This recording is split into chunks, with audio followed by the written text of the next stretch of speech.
Coming up on CMI. In his short NBA career, Ron Artest has already racked up a long list of misdeeds. Now, the league's reigning bad boy sits down with Chris Myers and explains why he does the things he does. I don't go along with the plan all the time. Okay. You know, I don't play by the rules all the time.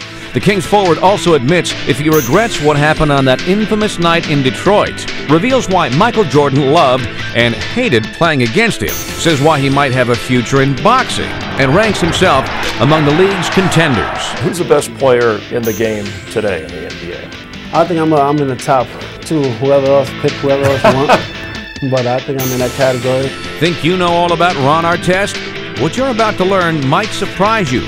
Right now on CMI, the Chris Myers interview.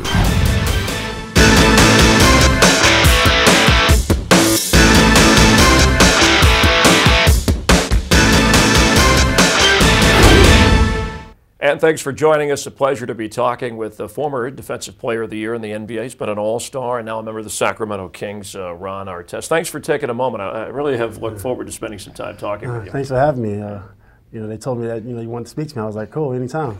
Well, you have a perception of a guy that you see not only on the court, but, you know, some of the things we've heard in the past. And so, interesting in getting ready for this interview, the number of things that I learned about you that I didn't know. For example, degree in mathematics, and that was something that you studied. An interest in that from day one, or?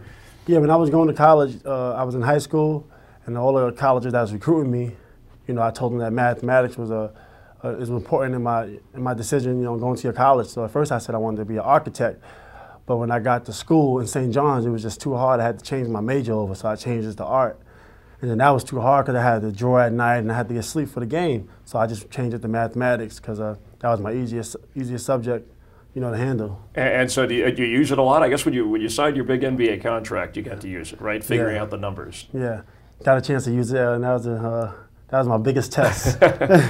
How happy are you in Sacramento? I guess there's a two-part question. How happy are you to be there, and then how happy are you to be out of Indiana? It's not necessarily like happy to be out of Indiana, you know, but I'm happy to be in Sacramento, if that makes any sense. And what prompted or forced the trade? Was it more hearing about the Pacers in the front office shopping you around? Was it you wanting just a change of scenery from your point of view? It was a lot of things, you know.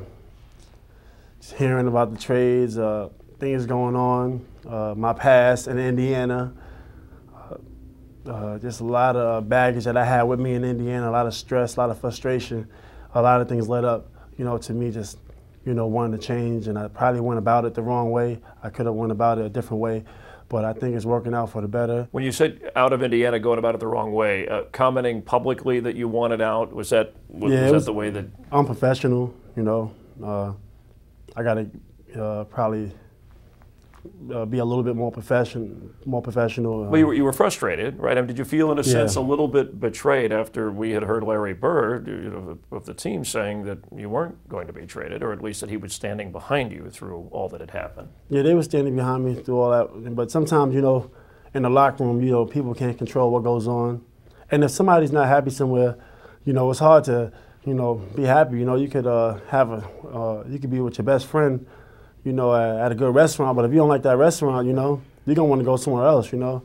And you can still be friends, you know, but you just want to eat somewhere else, you know. In Chicago, or at least around that time, what happened in that pickup game with Michael Jordan? Were you the one who injured his ribs or caused? At first, I didn't know what happened. I know that game, we was playing like extremely hard.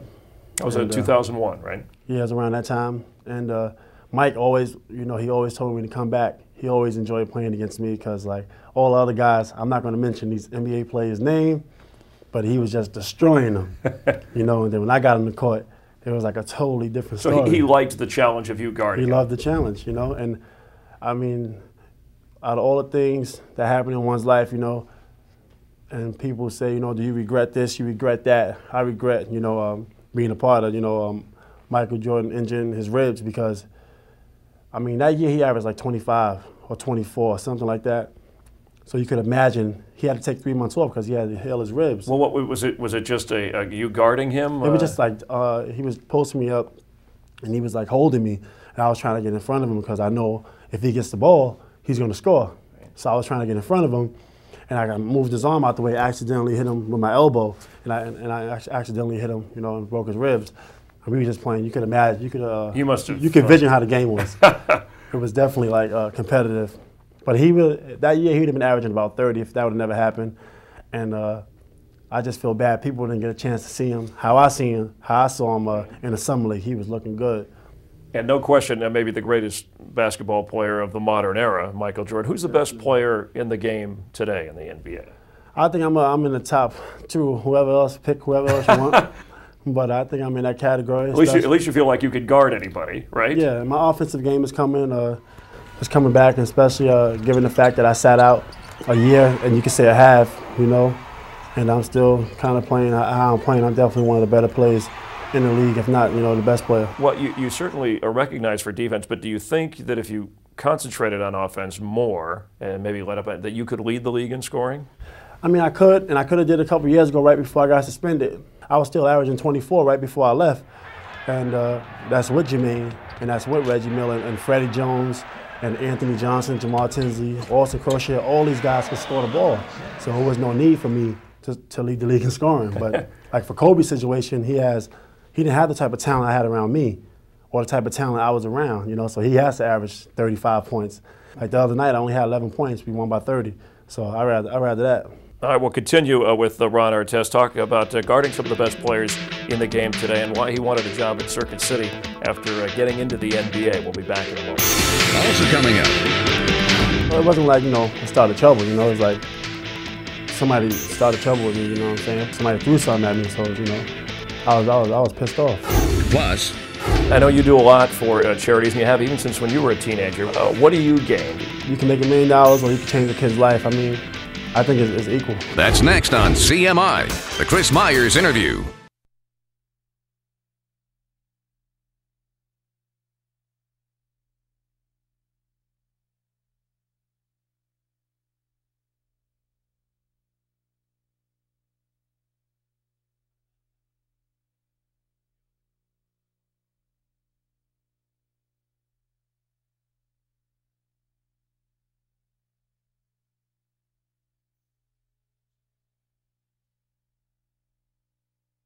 You're watching the Chris Myers interview with Ron Artest. With the 16th pick in the 1999 NBA Draft, the Chicago Bulls select Ron Artest from St. John's University. And we're continuing with Ron Artest of the Sacramento Kings. Now, when you first signed with Chicago, the Bulls in the NBA, true that you applied for a job at Circuit City? Yeah, I applied for a job, you know, at Circuit City because I was bored. I was working out every day, coming home from practice. Why Circuit City as opposed to some other place? It was it was walking distance. You know? Oh, okay. In your neighborhood? Yeah, it was right in the neighborhood. Okay. And my friend, you know, my roommate at the time, he was working there. He got a job, went to Circuit City, and I would go there every day, get DVDs.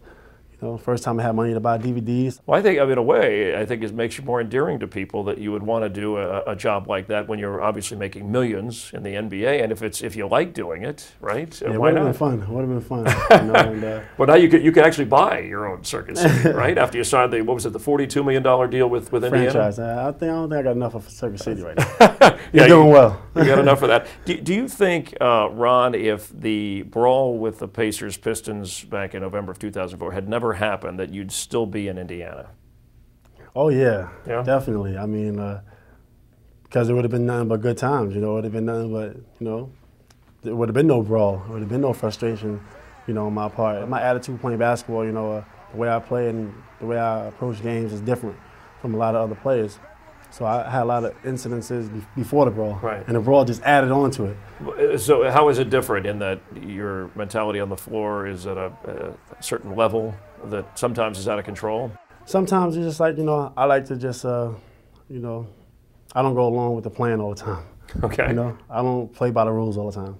And the suspension or punishment after that, a number of players were suspended in that. And what's the 73 regular season games and in the postseason? Did you think, when you look back at that, you think that was fair?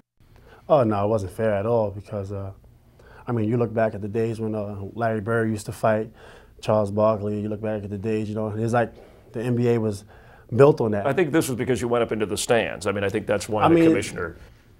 But it wasn't like, you know, I started trouble, you know. It's like somebody started trouble with me, you know what I'm saying? It wasn't like I went into the stands because somebody was talking to me.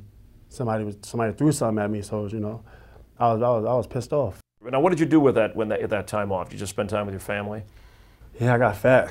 I got to about 280. So you could have been working at Circuit City. Yeah, would have helped out. But some time that obviously affected your game. I want to go back to, and I've talked to people in other sports about this, whether it's NASCAR, driving, football, the anger management. This actually goes back to your childhood, right, where you had some counseling in this area? Well, yeah, I think just me being me, the type of person I was, you know, you know, how I grew up, you know, I just you know, maybe a different type of kid, you know, from other kids or from other players. You grew up in a tough neighborhood, though, right? Queensbridge. Just the whole environment, you know, the whole environment was kind of rough and everything. Whether it's people, whether it's corrupted police, you know, whether it's you know, somehow, you know, guns being planted in my hood, drugs beginning planted in my hood, destroying my neighborhood, destroying my people. I grew up around that type of stuff. So you had to be tough. You had to be. So you had to be just, you know, just kind of aware of everything, and then you just, bam, you're in the NBA. So it's like, you know, it takes a while to adjust, and I'm at a point right now where I'm a little better at adjusting to the environment I'm in now. Well, how do you, in a sentence or two, because there may be some young kids watching that have been through that environment that say, well, how do you make it through that when there are those difficulties? Well, you just keep your faith in God, you know, and I even was going to try to do something where I could speak to kids, you know, in those situations, because you just got to keep your faith in God. You know, there's a lot of guys, one of the guys in my neighborhood, Mike Chatfield, you know, he was one of the best players I ever played. He played against all NBA players. Then when he was like 15 years old, he went to jail for like 4 years and totally took away his life, his college scholarships, and his potential chance to play overseas or in the NBA. And guys can get sucked in, you know, so you just keep your faith in God and keep your faith in yourself, you know. Well, and I know you do a lot for charities, and you have even since when you were a teenager, whether it's visiting people who, you know, are limited in terms of their lifestyles and things like that. What do you gain from that? Because you seem to do it without a lot of fanfare and attention, but obviously you get something out of that. It's like when I first got into the league, you know, fresh out of Queensbridge or whatever, I was still, you know, I'd probably be around the neighborhood doing things I shouldn't be doing, you know, and it kind of affected kids. For a couple of years, I think, you know, the effect, when I went back, I seen that I affected kids how I act and how I am. Mm-hmm. And then when I got a little bit more mature and I go back to the neighborhood and do better things and positive things, the second group of kids growing up, I see them now getting scholarships to college, you know, doing well in high school, and that group that's older than them, they're not doing so well. And sometimes I think maybe I had an effect on them, you know. And that's probably as good as anything that you can do, not to sound corny, but on a basketball court. Oh, I mean, you can make $1 million or you can change a kid's life. I mean, I think it's equal. Who was your role model for you? And I'm not talking about sports, but growing up. Your father, I guess, was a former Golden Gloves boxer, right? And was there? Did he want you to get into boxing? I mean, I wanted to. It was fun. I enjoy it, especially when you got gloves on. I don't want to fight without gloves. When you got the gloves on, you know, it makes it that much more fun. There's an art, you know, to it. But it's just fun. I love boxing. I still want to pursue it one day. Well, was he your role model, or were there clashes there? He was my father was definitely my role model. You know, him and my mom separated when I was 13, but he always came around. You know, I was very upset that they separated, but he always came around. And came to all my games. And now you're a father. And how do you how would you describe being a dad? 4 children, right? Yeah, 4 children is great. I mean, there's no other joy, you know, than being around your kids, seeing them grow up, raising them the right way. There's no greater feeling. All right, we'll continue with Ron Artest. He mentioned Elton Brand, who he played with, a famous female who he played some basketball with. He'll talk about that when we come back. Also coming up. How do fans treat you in other arenas? The fans like, come to my city, come to my city, come to my team, every state, whether it's even Detroit. Plus, 50 Cent heard some of my music, you know, he said it was good. But my street cred is kind of good right now. That's next on CMI. The Chris Myers Interview.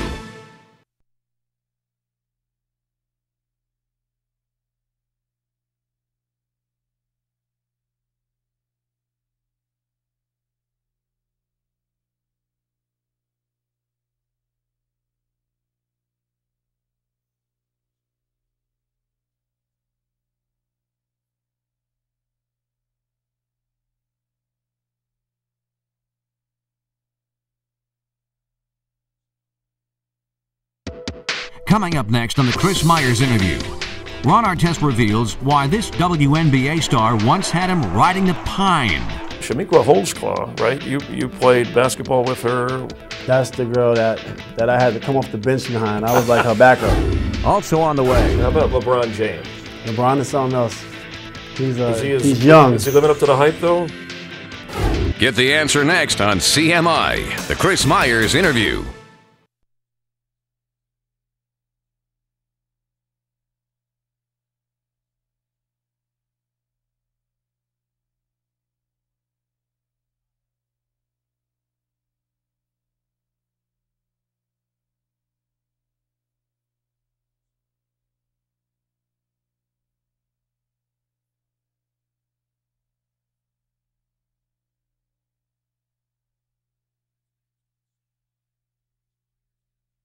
Welcome back to CMI, The Chris Myers Interview.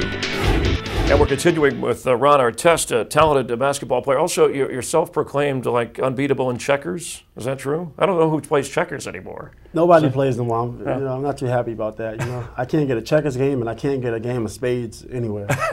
But basketball, you and can I can't get stickball no more. Yeah, that's right. Things Nobody have changed. plays no more, right, so. That's right. See, I can see you got that Circuit City, back in the streets mentality. Now you mentioned Elton Brand, Lamar Odom back right in your AAU days. Now, Chamique Holdsclaw, right? You played basketball with her. What age range? Where were you? I was about anywhere from 10 to 13, years old, and then I played with her for a couple years, couple summers, and she was just good. She was unbelievable. That's why I see her. You played play on the now. same team, or on the same team, and I see her play now, and I'm like, that's the girl that I had to come off the bench behind. I was like her backup. Wow. And it was. I see how she is now. Her game is just so good. Do you think we will ever see, and I know you're a fan of the WNBA, will we ever see a female NBA player? I think it's a couple that got a chance, I think like Tamika Catchings could play. She could be like a 10th lady. I say 10th man, but that's right. Can't win the 10th man award. Player. Right. And how do you think guys in the league would react to that? I think Tamika could withstand all that hit and everything. She's just tough. There might be a couple girls that can do it, Who's your favorite player to guard in the league today that you enjoy? Who gives you the best challenge? Everybody, all stars, all the people. They say that's great. And you always get them, right? Let me run through a few names. Tell me how you cover them, or just kind of a quick thought on how Kobe Bryant, for example. I love playing against him. He's great. He's got a really good offensive game. He's playing really good defense these days. And I remember a couple years back, he was averaging like 35 or 40 points in a 10-game stretch, and I came to LA, and he had 18 points, So I'm like, man, where's my greatness? There you go. How about Allen Iverson? Allen is great. That's one hard guy to. He's like Reggie Miller. He's a point guard, though. He got a little bit more moves. You got to chase him. Right. Reggie's always running. It's hard for me to guard him, but I like the challenge. How about LeBron James? LeBron is something else. He's young. Is he living up to the hype, though? He's living up to the hype. He's 21 years old. And I played against him a couple times, and this year he had 2 points at the half. How do fans treat you in other arenas? Now, obviously, opposing players, when they do well, they boo or whatever. But since the brawl, a lot of time has passed. Now you're on a different team with the Kings. Have they lightened up a little? Even before the brawl. Even during that whole during the brawl, or after a couple days after, anywhere I went, any state, most of the people seemed to be on my side. I think it was probably more of maybe the corporate side that probably wasn't on my side as much because, they go by the book, more conservative. Right. But most of the fans, the kids, they love me, and I go to every arena, they love me. Before I went to Sacramento Kings, everybody wanted me to play for them, That's right. We talked to Elton Brand about that. He wanted you. It's not even the players, the fans. I was so shocked, and the fans like, come to my city, come to my city, come to my team, every state, whether it's even Detroit. You know, Really, even Detroit. Now that's even amazing. Detroit. That had to shock you a little bit. 'Cause That was shocking. that- People was like, what happens if I read an article? What if Ron Artest come to Detroit? The fans was like, yeah, bring him to Detroit. Like, you know, that's just a great feeling. When you think back to the brawl incident, if you had it to do over again, would you never have, even no matter what was thrown at you or said, it happened, you know, and that day happened, so I wouldn't change it. Okay. Because it happened. All right. But I wouldn't do nothing like that again. I guess the simple question is, obviously you won't do it again. You learned from it, right? I mean, Maybe it's better I did it than someone else. You know, somebody else probably could have got hurt. So I'd rather me be in that situation than another NBA player. And after that, too, there was the stretch where I think people question your commitment to the game because of your interest in music, and you have a recording label. Is it True Warrior? Yeah, True Warrior Records. You know, but it's coming. There's a lot of teams, a lot of labels that's hearing the music. You know, right now I'm signed with WEA. That's Warner Electric Atlantic. So it's good. It's a good situation for me. 50 Cent heard some of my music. You know, he said it was good. All right. You know, so that's always a good feeling.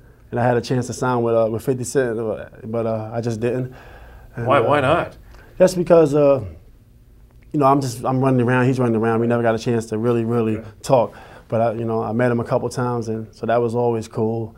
And there's a couple other labels right now that I don't want to leak right now, but but my street cred is kind of good right now. All right, well, you'll give us the scoop. Where is the passion for basketball versus music? Are they equal? Is one? It's not so equal no more. No? I always thought it was equal, you know, but how I feel now, you know, that whole year off, and then the month and a half off. And I'm like 270 right now, 268, and I'm supposed to be 250, and my game is not where it's supposed to be right now. So I'm like, and I'm so into getting back in shape. I got to tell you, you know, from what I have seen and observed from afar, and I think most people, you're a delight to talk to. Very, very candid and gentle. I've heard other people say you're an easygoing guy. Is it changed totally when you do get on the court, or are you channeling that, controlling that a little bit more? And from this time to the court time? Yeah, is that business and then this is you're relaxed? Or? Yeah, it was, you know, when you playing in, especially when you're a rookie your first 3 years, well, in my case, not I'm speaking for myself, right. You know, I'm playing to get an extension, you know. Right. It's like everything that you live for, you know, you're going to lay it all out on the table, you know. And so it's almost like that survival, going back to the streets. It was definitely survival mode at that time. You know, you want to be in the NBA. You don't. There's so many other players coming in trying to get your spot. There was a point in time when I was in the NBA, maybe 4 years ago, maybe before I signed my contract, I was in survival mode. And now you're not. But now I'm realizing, you know, I'm here now, so I don't need to be in survival mode no more. You have but survived. I'm still like working hard on my game. You know, I'm still the last one to leave the gym.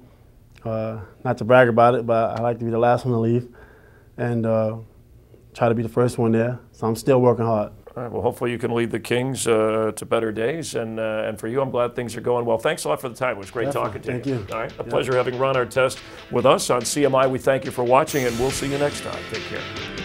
For more on this episode of CMI, log on to foxsports.com on MSN. That's where you'll find bonus footage and video from all of our previous guests.